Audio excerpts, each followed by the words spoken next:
Welcome to Phil and Ted's Sexy Boomer Show with your hosts, Phil Proctor and Ted Bonnet.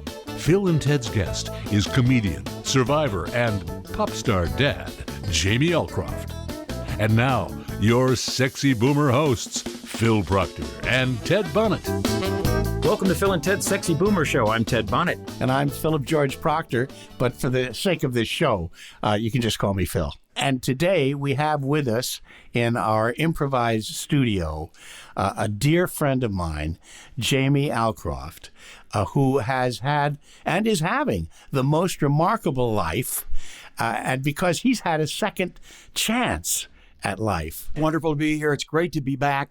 I have had a change of heart. Yes. But I had a change of heart about 4 years ago. That's right. Literally, your old ticker gave out. That's right. I remember you could hardly make it up the stairs. To your place, and that was only 3 stairs. Yeah, that's right. Oh, man. So you had a heart and a liver transplant. Heart and liver. I have a 46-year-old heart and a 72-year-old body. Wow.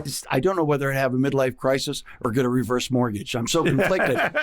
It's crazy. What a life. But you've also dedicated some of your professional life now to encouraging people to be donors. I do. I'm an international ambassador for OneLegacy, and OneLegacy is the organization. People with one legs? No, it's not that kind of legacy, Mr. Punster.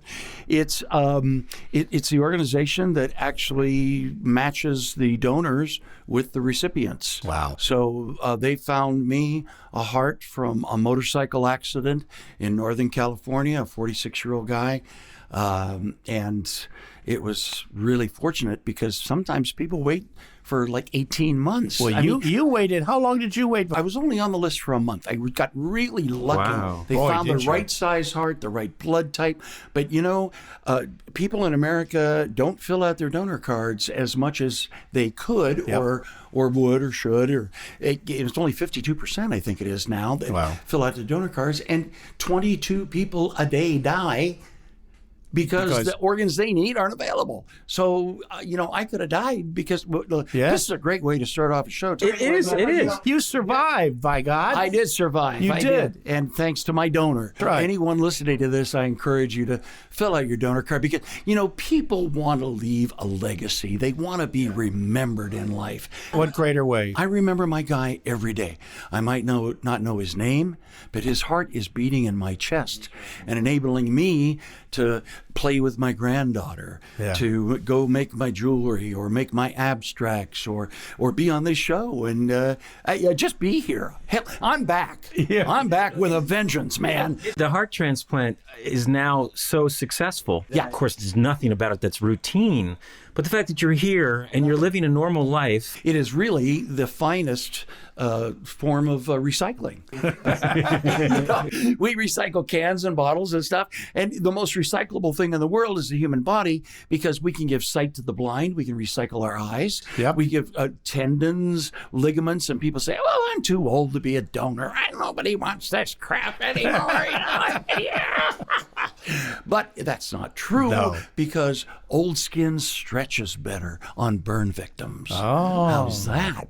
It's less pain for the burn victim because the skin is not snapping back. The psychological implications of having a heart transplant are pretty intense. It was. You were at a certain point where it was so critical that you had to be ready, literally physically ready at the hospital for the eventuality, hope that a heart would come in. That's why they were holding me in the hospital. And that's why you were telling friends who were coming to visit you to don't buckle the seatbelt. And don't wear a helmet. And drive as fast as you can. I was creating donor, in my own way. Little sidetrack here. Jamie wrote a book called The Tin Man Diaries while he was waiting for his heart transplant. That's right. So he could tell the story of his life in case it was over. I'm dying. I got to get at least a good 20 minutes out of this. You're going crazy yourself. Somebody's got to die for me to live. You sound like everybody on an HMO plan. Oh, and that was another thing. Medicare paid for everything. Yeah, $2 million. Well, actually, that's not true because I did get a bill for $37.50. Oh, that's outrageous. I'm suing them. This is really an example of how great U.S. medicine can be. Yes, it is. Because you had 2 teams No pun intended, because this is Phil's department, but this is cutting edge stuff. Yeah, it really is. How did this affect you? Obviously, the fear of it all, but the existential threat of a very good chance of dying. There was no fear. No fear. No fear. I got to tell you, I was at home and I would lay down and I would run out of breath. And I have to stand up to catch my breath. Mm-hmm. And I'd lay down again and I'd run out of breath. So for 3 or 4 nights, I slept in a chair. My feet started to swell and other extremities started to swell, not in a good way. And think of a grapefruit and a tennis ball. That's all I'm going to say. And it was all water retention because my heart was not pumping, though, it was just wasn't doing it. So I went to the doctor and they ran a test on me and he said, "Well, Mr. Alcroft, I don't like your number." I said, "My number?" He said, "Yes, it's down to 7%. Wow. You are going to need a new heart." And he was from Alabama, but he was talking like this. It really kind of threw me a little bit because I never heard him do an Indian impression before. But when he said that to me, I felt all of the control drain out of my body. It was like a puddle on the floor of all the control that I'd ever had in my life. And I just surrendered. I surrendered to the transplant. I surrendered to death. I surrendered to the hospitalization. Whatever you're going to do, to the extent that I didn't want the nurses going, "Okay, when they gave me a shot, here we go now, ready, here we go. Okay, 1, 2, 3, okay, get ready." None of that. And they knew when they came in my room. Just do it. Just stab me. Because the only thing I had left in my life was surprise. That probably took a lot of stress off of you and probably was healthier, kept you going. It had to be healthier. How did your family, how did it affect your family? Did it bring it together? That's just a whole nother dimension to this. My family has really been together all along. I have a wonderful family. And they were tremendously supportive, but they were petrified. Yeah. My daughter, Hayley Kiyoko, has written a screenplay about the family's experience. When the pandemic began, she took my book, The Tin Man Diaries, available on Amazon, and she read it, and as she went through it, she chronicled what the family was going through. And she's written a screenplay about it called Dad, and they're currently looking for a lead.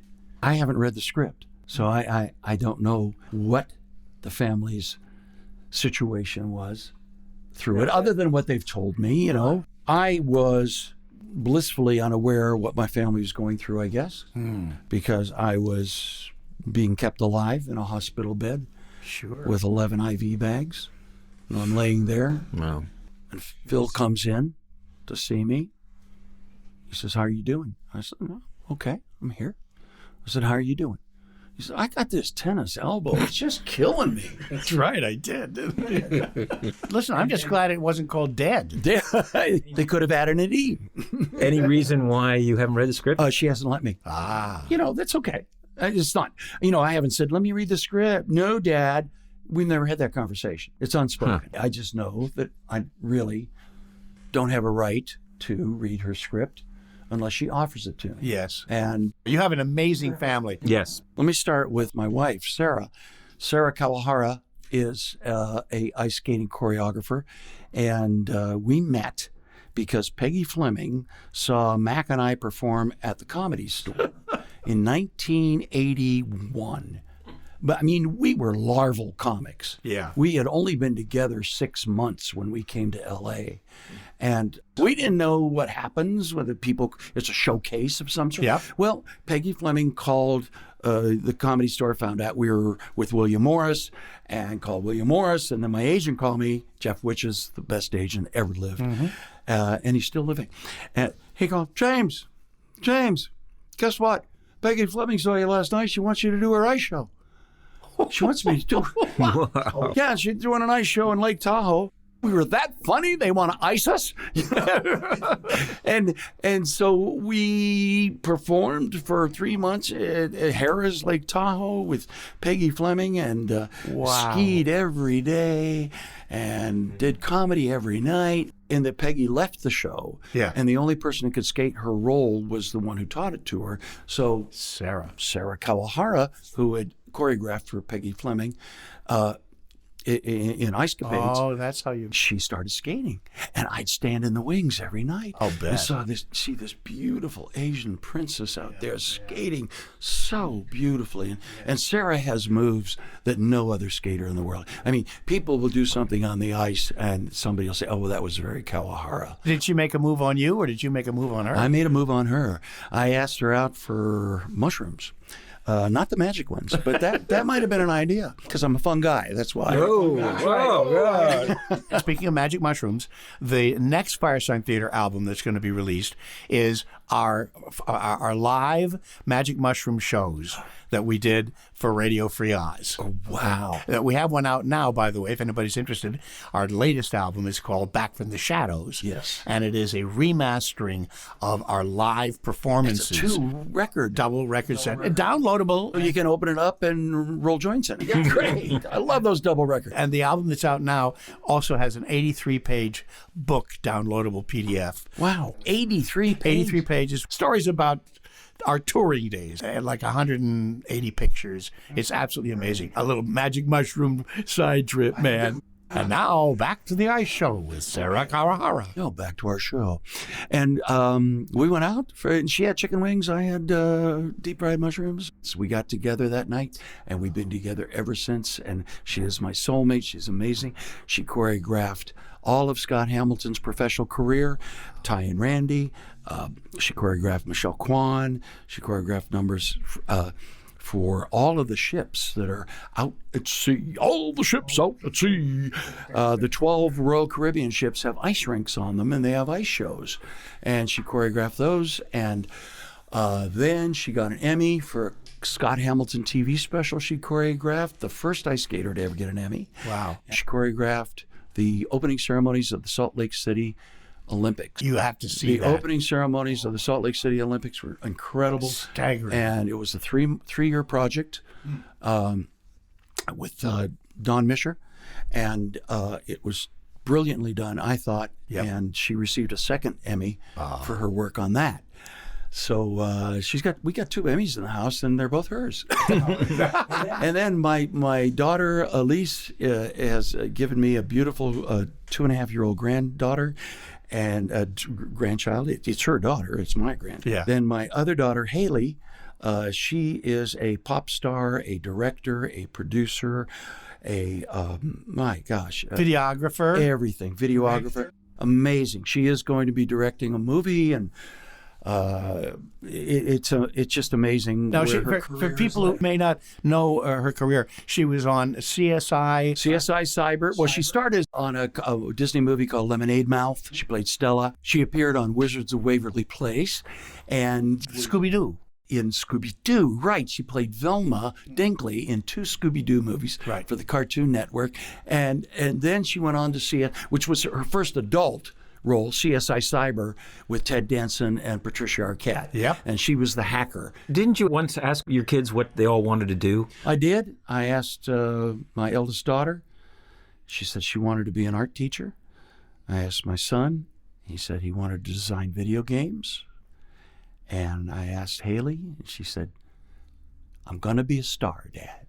Wow. So it was just the semantics of it. And how old was she? She was probably 6. 6 years old, she told you that. Yeah. Wow. Kids were always precocious with you know, I have 3 precocious children. And my son, Thatcher, is, in fact, designing video games. He was also working with Hayley on the road. He was. Right? Yeah. And for those who have been following Hayley Kiyoko. Yeah, her career, she is known as the lesbian Jesus. She is. She's a queer woman, and she sings about queer love. Love, yeah. She sings about what she knows. She sings about what she feels, and makes extraordinary music videos. Extraordinary music videos that she's directed, and Brian Reiser has taken note of it over Imagine, and it's wonderful the attention that she's gotten through her work. And she has worked very hard at it. She started writing music when she was 12, and I built a studio in the garage for her in our house because the neighbors would come up to me and say, and her drums was her first instrument. So they'd say, "That's right. Boy, that Hayley, she sure practices a lot, doesn't she? She's really, I think she's getting better." And this was somebody who lived like 3 blocks away. And I had people offering to buy her flute lessons.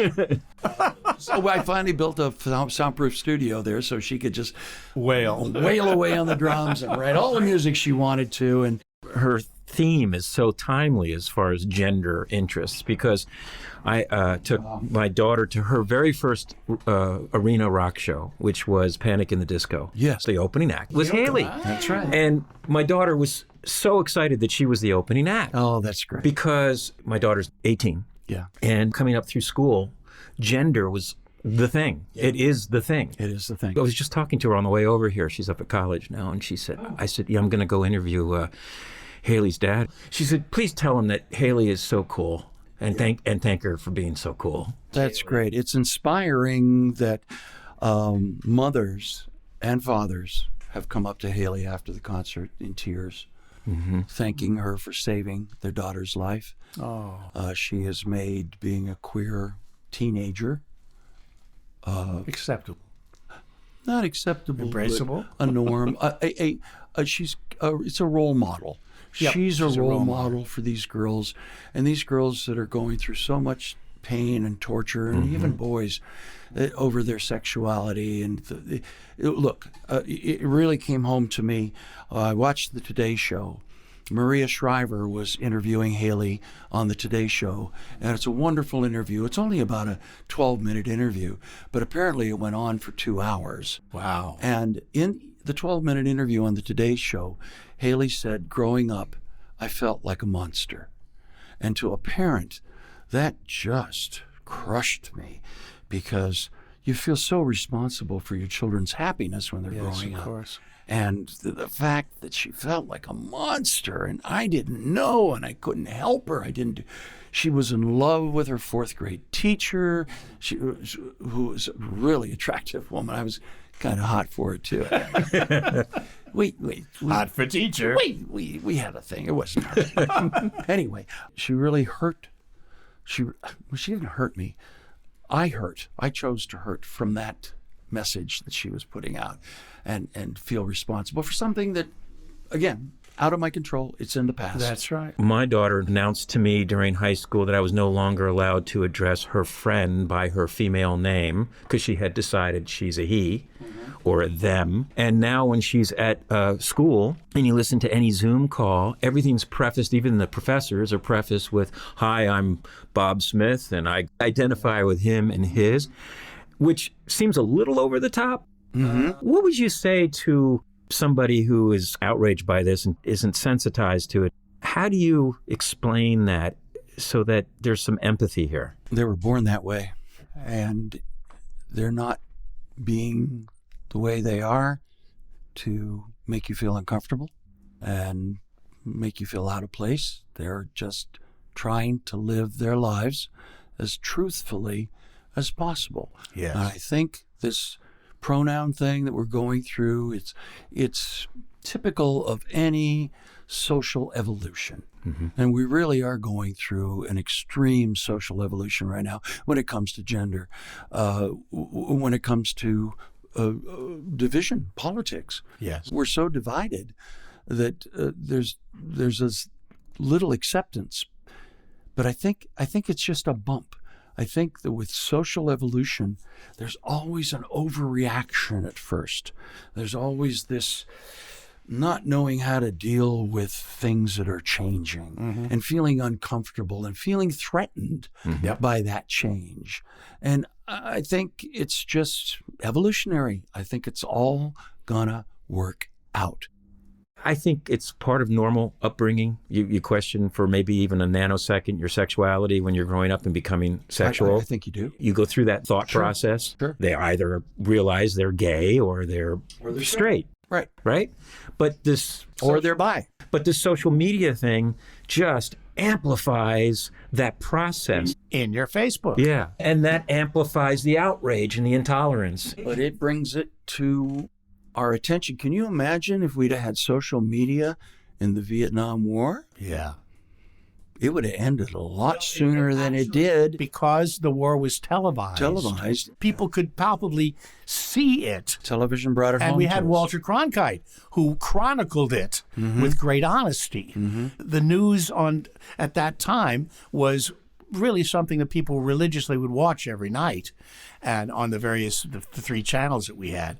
And they were always reporting the body count in Vietnam and what was happening. And that was one of the things that got us out onto the streets. The only thing that changed was getting rid of the draft. Beat the Reaper! Beat the Reaper! It didn't curtail war by any stretch. No.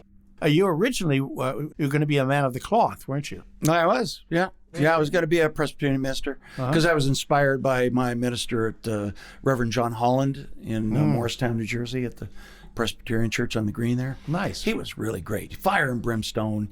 He'd quote out a Playboy magazine and stuff. He was just so hip. And I thought, wow, what a great, great platform. This is fun. I didn't realize I just wanted to be a stand-up comic. I just wanted a microphone and a crowd. But you started in radio.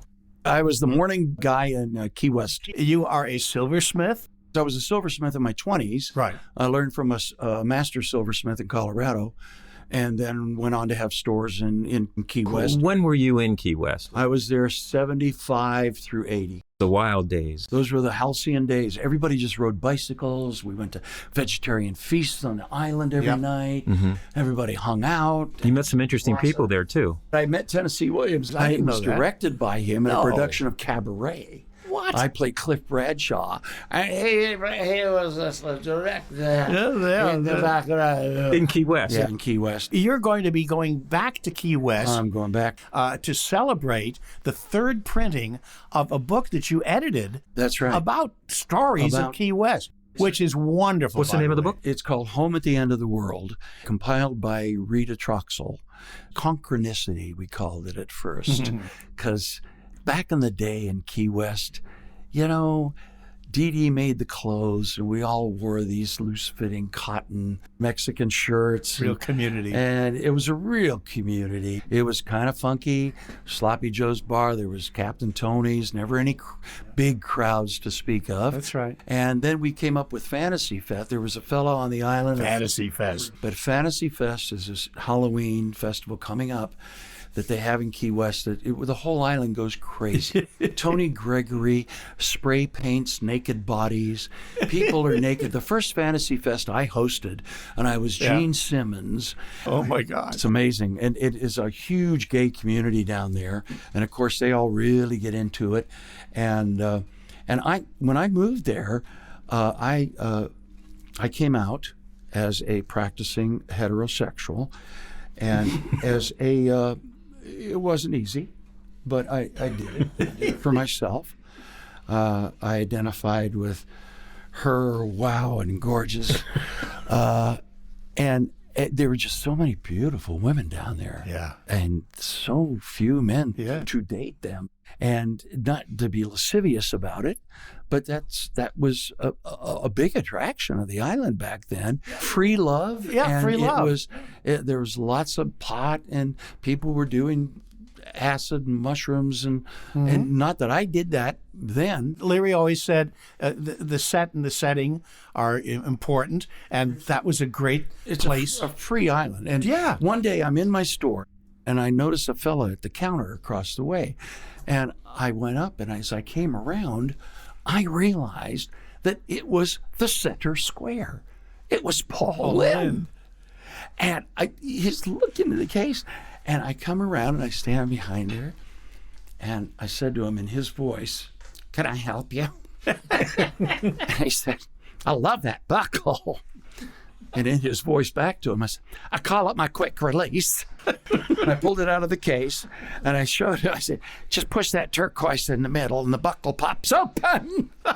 And he bought it. It was like $300 or something. A big chunk of silver, big chunk of turquoise, and you pushed it, and buckle popped open. Perfect for Paul's lifestyle. So then, over the next 3-4 years, he would just pop in. Whenever he got a new boyfriend, he's pop his head in the store and go, Jamie, need another buckle. And I go, quick release. He said, oh, you betcha. I'll pick it up tomorrow. And we just had a great relationship. He would bring his buddies. I started doing stand-up. But wait, you're doing radio there as well. I was doing radio, and I was hosting Bonnie Raitt concerts, and Jackson Browne, whoever came to town, Jimmy Buffett, whoever was there. So you're an MC. You know, MC. And I knew that I loved doing that. It was like Reverend John Holland. Yeah, that was your pulpit, huh? Without all the dogma. Right. I got off the air one day, and I had a note waiting for him. He said, you must be one of the funniest men in Key West. I'm the other one, Mack Dryden. And I went over to his address, didn't have a phone. I went over to his address, rode my bike over after work, and I started a career by meeting with him. We had similar goals. We had a similar sense of humor. However, we were markedly different people. He was from the South. He was a carnivore. He was he was from the South. Yeah, let's put it that way. A little bigoted. And that's a good word. We used that in our act because I was this Yankee, this northern snotty nose. Classic. Yeah, and he'd say, how do you say in the South, how's your family? I said, how's your mama and them? So that's right. He used to give me a little quiz and stuff like that. You know, I'm happier than a baby and a bear full of titties, let me tell you.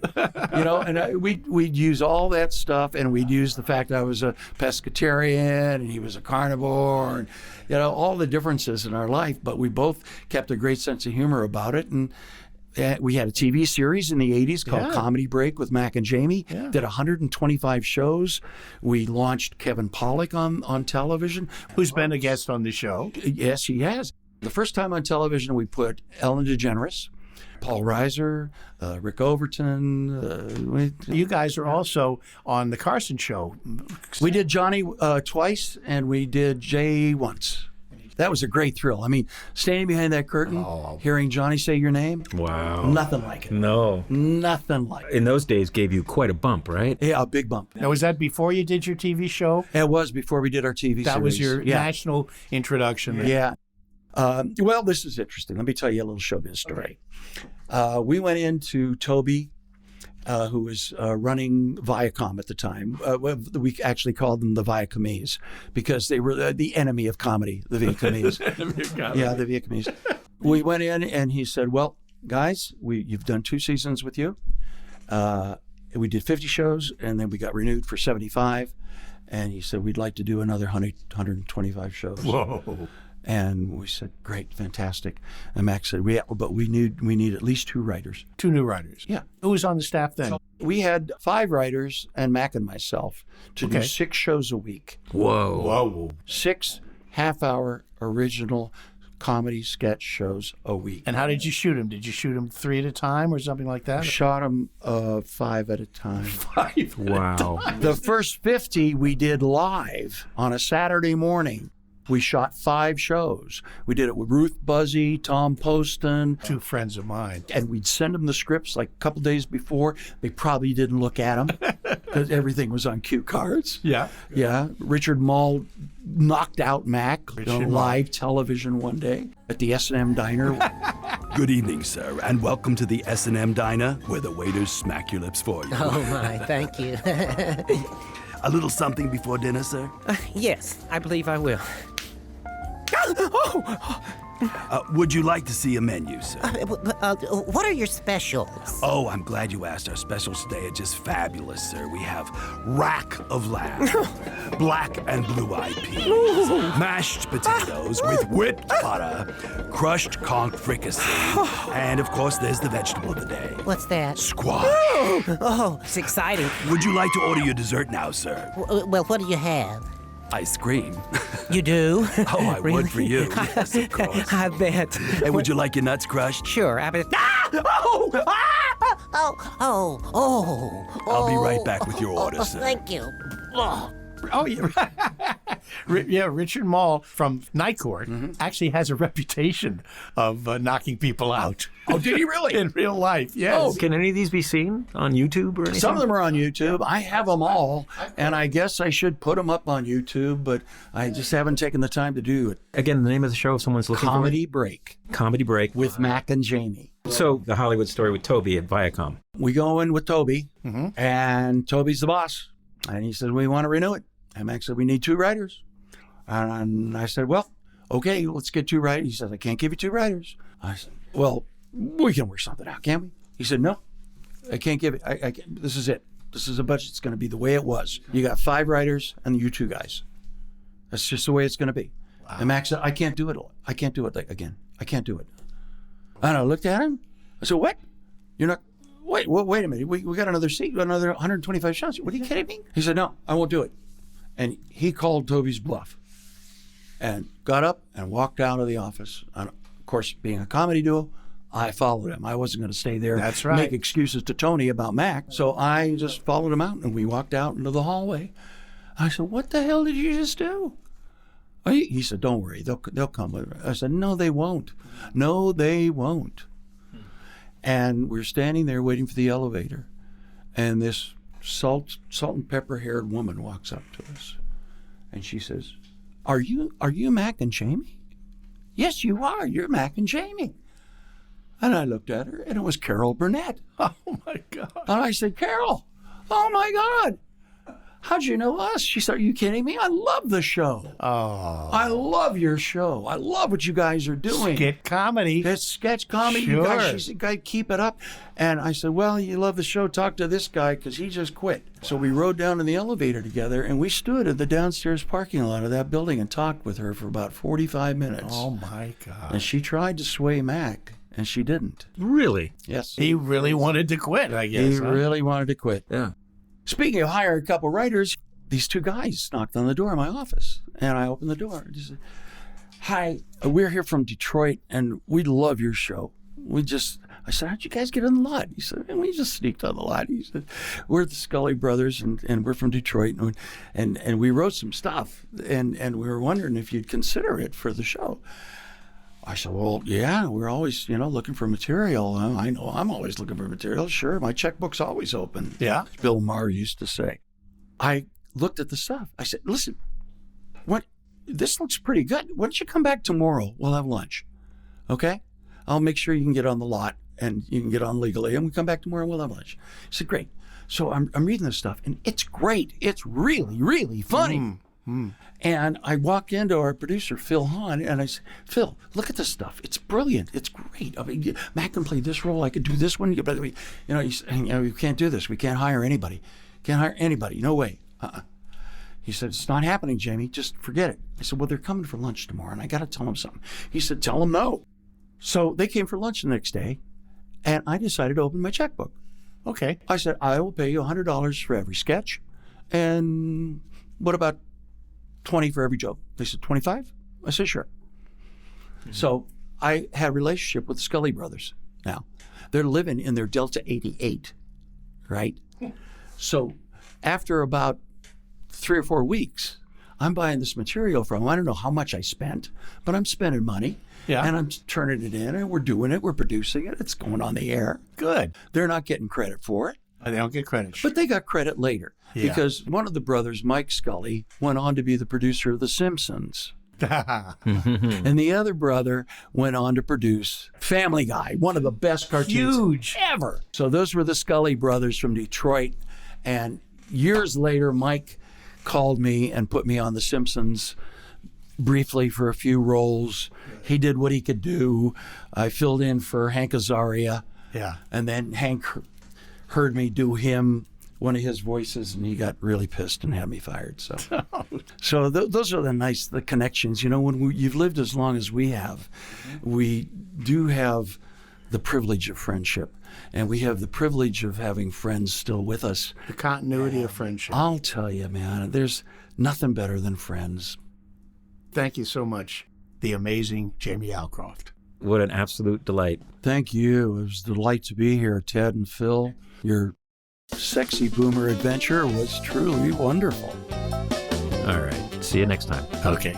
Bye. You've been listening to Phil and Ted's Sexy Boomer Show, featuring Phil Proctor and Ted Bonnet and their special guest, Jamie Alcroft. Music by Eddie Betos and the Nervous Brothers. To hear all the Sexy Boomer shows, go to our website, sexyboomershow.com. And please, tell your friends about the Sexy Boomer Show. I'm A. Ernest Guy. Stay tuned for the next episode of Phil and Ted's Sexy Boomer Show, produced by RadioPictures.com, the makers of fine podcasts for seasoned hipsters, man.